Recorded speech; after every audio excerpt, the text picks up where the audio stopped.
So if you look at the models file, you will see that we've created many tables using Django's object relational mapper, and none of them have IDs. So notice here we don't have an ID. And when you look at the tables here, you notice here that all of them do have IDs, but we didn't have to specify it. So Django adds the ID by default. So let's look at quiz, for example. If you look at quiz here, we can either kind of expand this one and expand columns, and you see that we have an ID. Or of course, if we double click on quiz, it'll show you the table and we have an ID here. So an ID, all of them have IDs, and we don't need to specify the ID when we define the table in the models.py using Django's object relational mapper. So do you guys have any questions about this?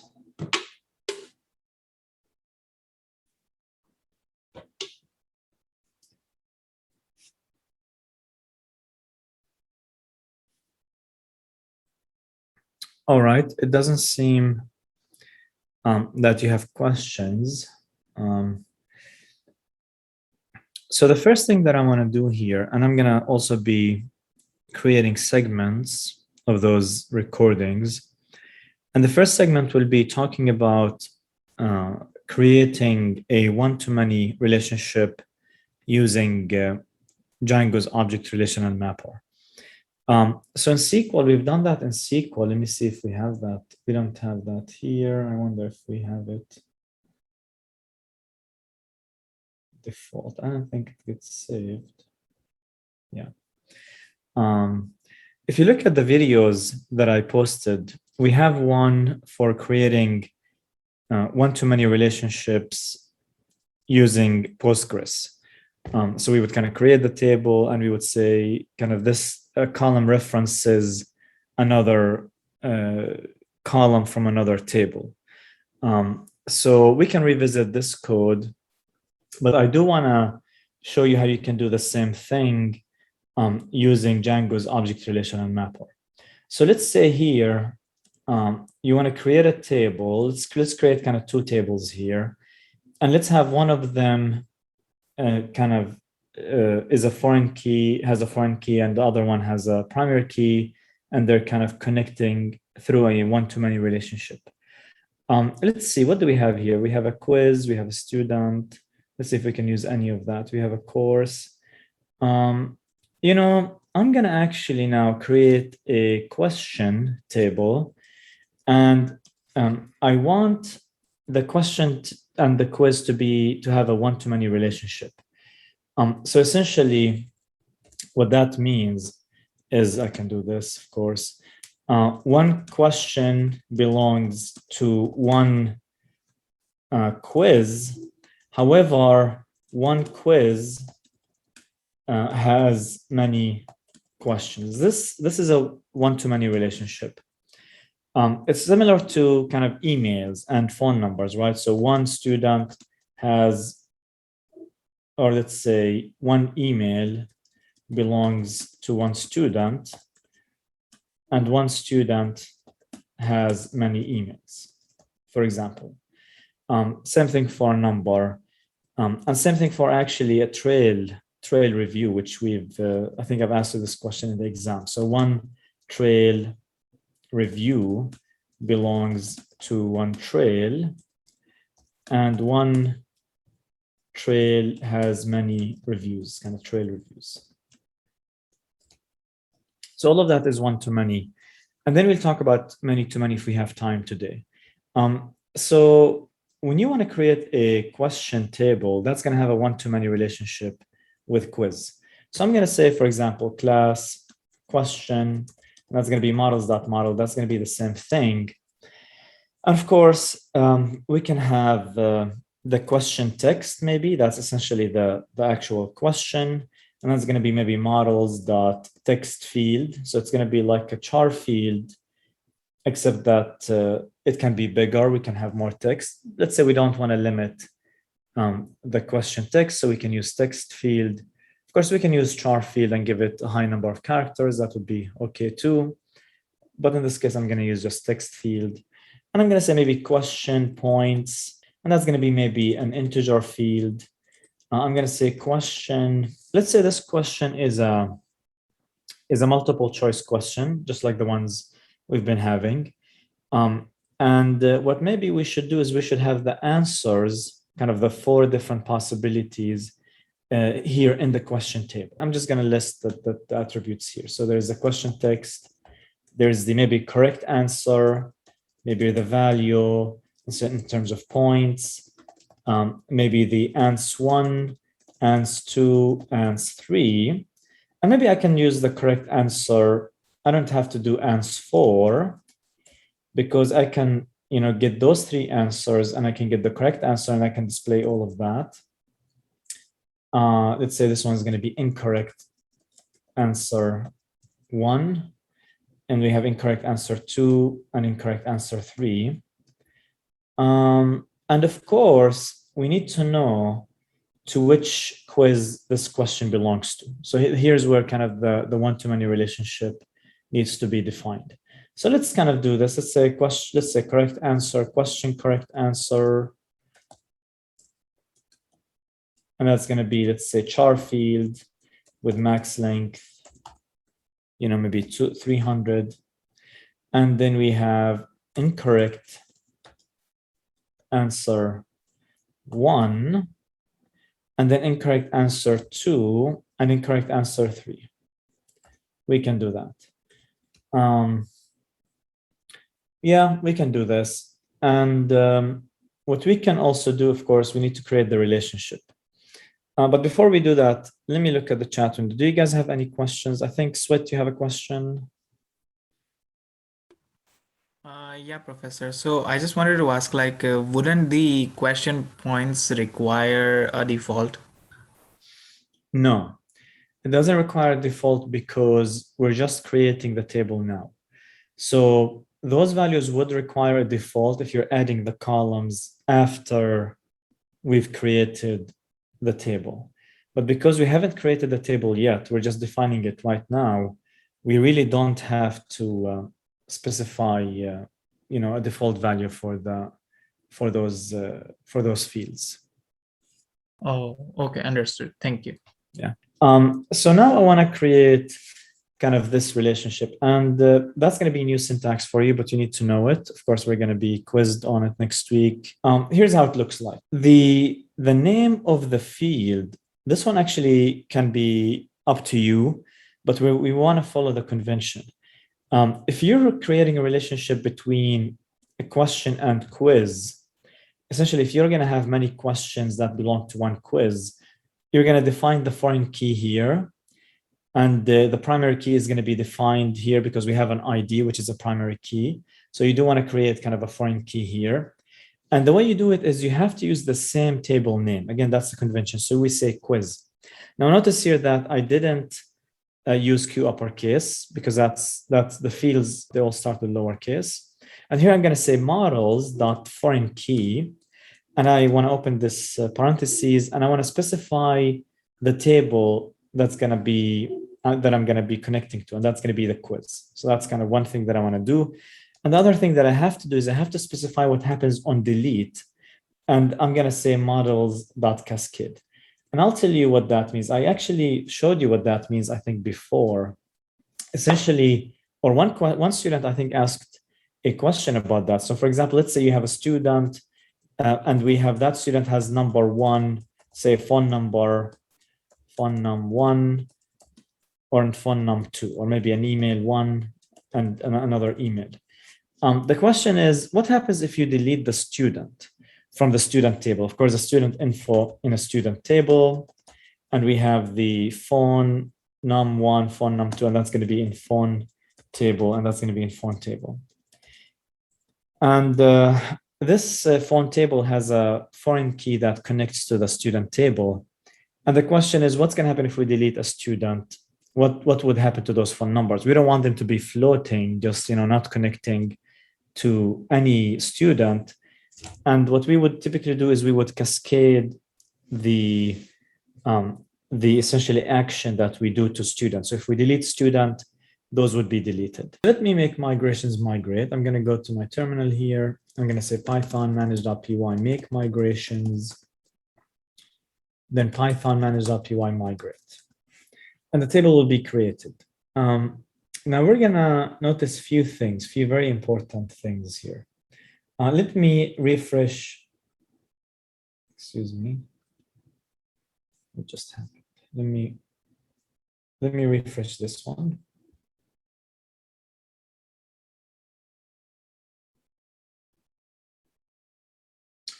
All right, so notice here that I have main question, which was just kind of created.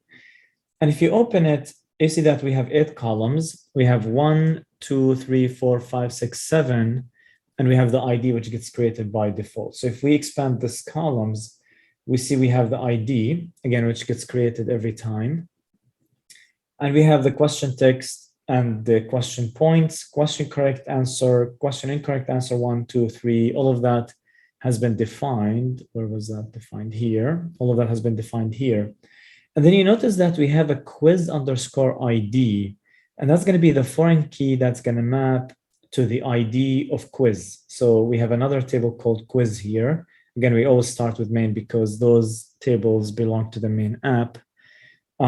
This main has few columns. One of them is ID, and this quiz ID is the foreign key to this primary key.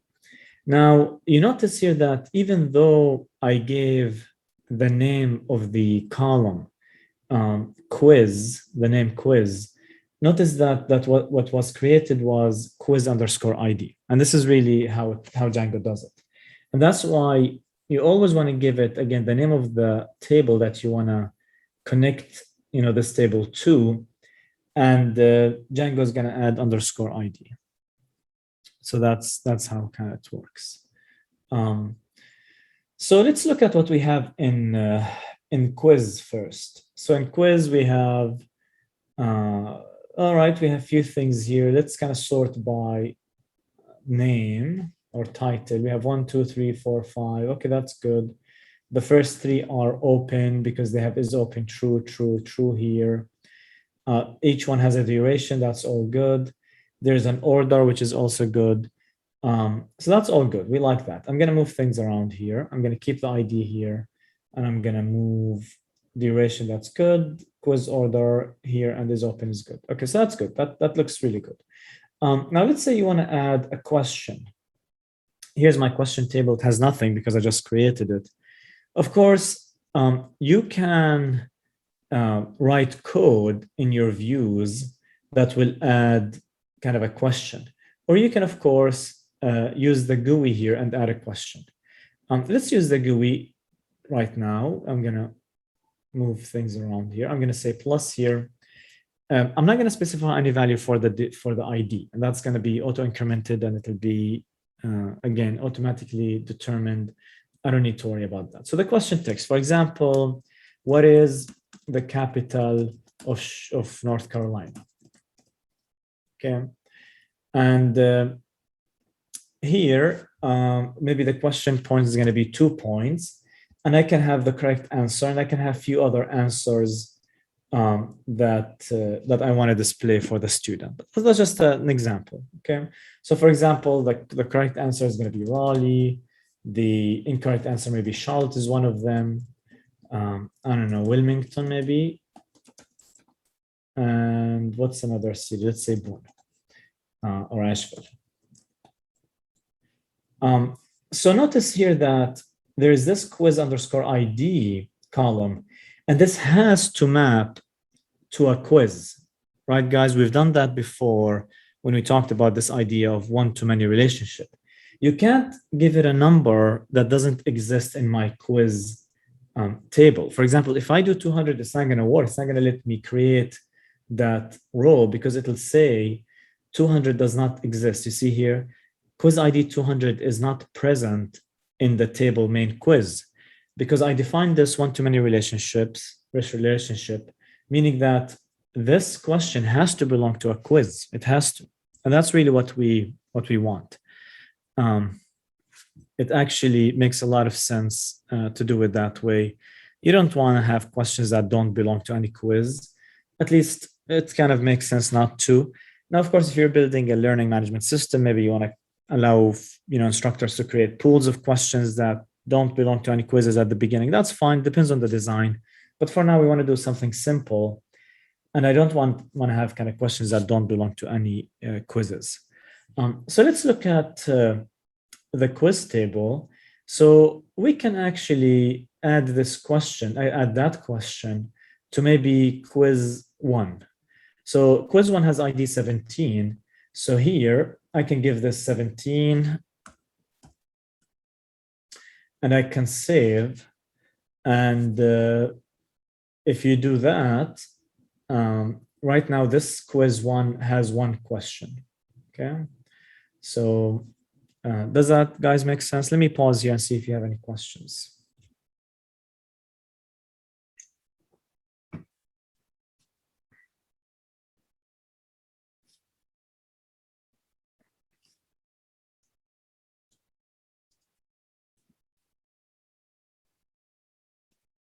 Sweat, do you have a question? Yeah, Professor. So for the ID, the only ID, why it says like 2? Oh, this one. That's a good question. It's because we tried 200, and when we did that, it actually incremented. So so it usually starts with 1, but because we tried to do something that isn't correct, it kind of tried 1 and kind of so it incremented. That's of course not important. Let's kind of agree that it's not important whether this is 2 or 1. Typically it starts with 1, then we increment by ones. But again, because we tried to do something incorrect, it's incremented this kind of counter. So it kind of skipped 1 because it tried to add 1. It tried to add a row with ID 1, but it didn't work. And that's why it kind of went to 2. Okay. But again, we really don't care that much whether this is 2 or 20 or 200. It's going to keep incrementing. And sometimes you're going to delete some of them. So you're going to have some gaps, but we really don't care. Because, most likely we're not going to end up with a value that's extremely large. If we're incrementing by ones, it'll be very hard to get to a very large number. I mean, you want to have many rows. Or you want to try to add many rows to get to a large number that does not fit in an ID. But again, that doesn't happen because the ID is a big int. A big int is essentially like a long, so it's a very large integer. Thank you. Okay, all right, that's a good question. Any other questions, guys?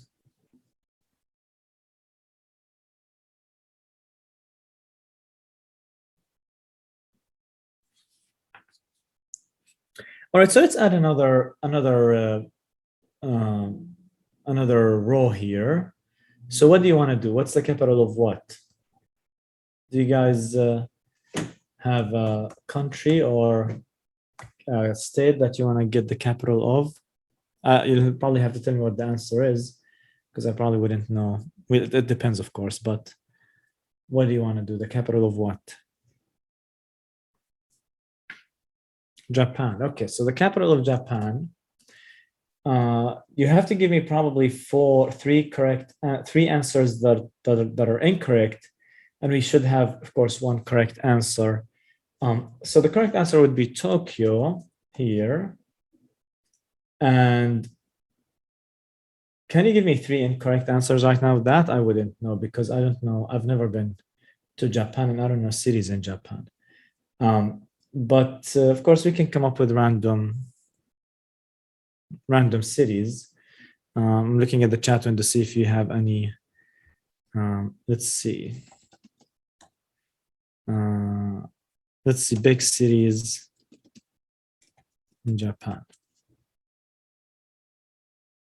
Okay, so there's one called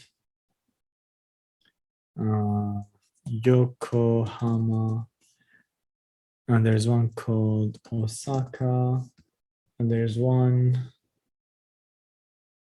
All right, so let's say that. Okay, so that's all good. I'm gonna just save this one as well. Okay. All right. Okay. So right now I'm going to show you how to kind of access, those questions and this quiz and the questions for this quiz, all of that from the views file. And that's going to be interesting because it's actually very convenient to do that using Django's object relational mapper. So of course, we can do that in SQL as well. But using objects relational mapper, it'll be much easier. And we can revisit SQL after I show you how to do that in Django. We can revisit this kind of the SQL code for accessing, for example, the questions for a particular quiz or something like that. But do you guys have any questions before we do that?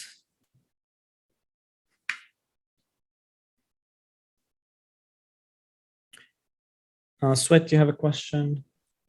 So, Professor, are we keeping the quiz ID the same for both of the questions?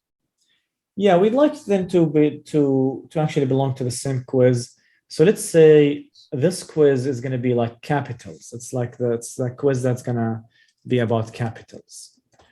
So we're going to have maybe many questions about capitals. So it makes sense to kind of have both of them belong. Both of them. Let's get rid of this one. Both of them belong to this quiz. Okay. Let me submit the change. Okay.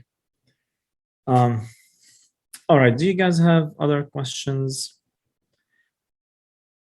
All right. So it doesn't seem that you have questions. So I'm going to stop the recording and I'm going to start again because I want to kind of, again, change the topic now. We're going to still, of course, talk about one-to-many, but right now we're going to go to the views file. So let me stop recording.